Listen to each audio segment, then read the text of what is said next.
అడ్డంబడే కార్యక్రమం చేయరు. అక్కడ అది చేస్తలేరు, ఇక్కడ రాజ్యాంగాన్ని సంబంధించిన కార్యక్రమం చేస్తారు, డైరెక్షన్ చేస్తలేరు. అరే చట్టాన్ని అడ్డుకుంటుంది ఎవరు? చట్టం అంటే ఏంది? చట్టం చేసేది ఎవరు? ఇటు శాసనసభ, అటు పార్లమెంటు.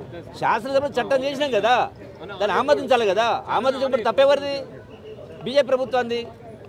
అంటే అందుకనే A team B team, BRS BJP కలిపి మొత్తం పైన రాష్ట్రంలో బీసీలకు అన్యాయం చేసే కార్యక్రమం జరుగుతూ ఉంది. కానీ కాంగ్రెస్ పార్టీ, మా ప్రభుత్వం కట్టుబడి ఉంది. నెక్స్ట్ ఏం నిర్ణయం చేయాలనేది గౌరవ ముఖ్యమంత్రి గారి ఆధ్వర్యంలో మీటింగ్ చేసుకుని చేసే ఏర్పాటు జరుగుతుంది.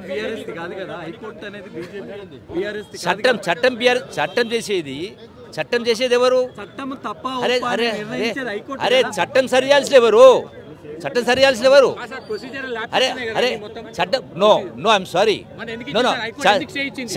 చట్టం రాష్ట్ర ప్రభుత్వం చేసిన తర్వాత దాన్ని గవర్నరు రాష్ట్రపతి ఆమోదించలేదు. ఆమోదించుంటే పరిస్థితి వచ్చేది కాదు కదా. ఆమోదించకపోవడానికి కారణం ఎవరు? బీజేపీ ఖచ్చితంగా. అంటే వాళ్ళు నెలల తరబడి చేసుకుంటారు.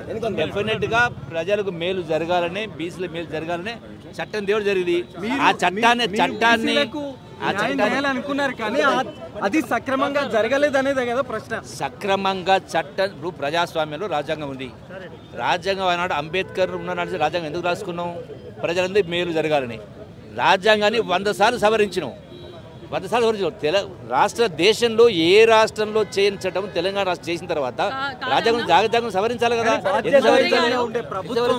చట్టాలకు లోబడి పనిచేయలేదు అనేదే కదా ప్రశ్న. అరే మళ్ళీ ఎట్లా అంటారు మీరు? చట్టం రాష్ట్ర ప్రభుత్వానికి శాసనసభ ఉన్న లెక్క ప్రకారం చట్టం చేసినాము. ప్రజాకోణంలో, ప్రజాస్వామ్యంలో జనాభా ప్రాతిపదిక న్యాయం జరగాలని చేసినాం. అసలైన తొలి వెలుగు. ఫాలో వాట్సాప్ @తొలి వెలుగు official.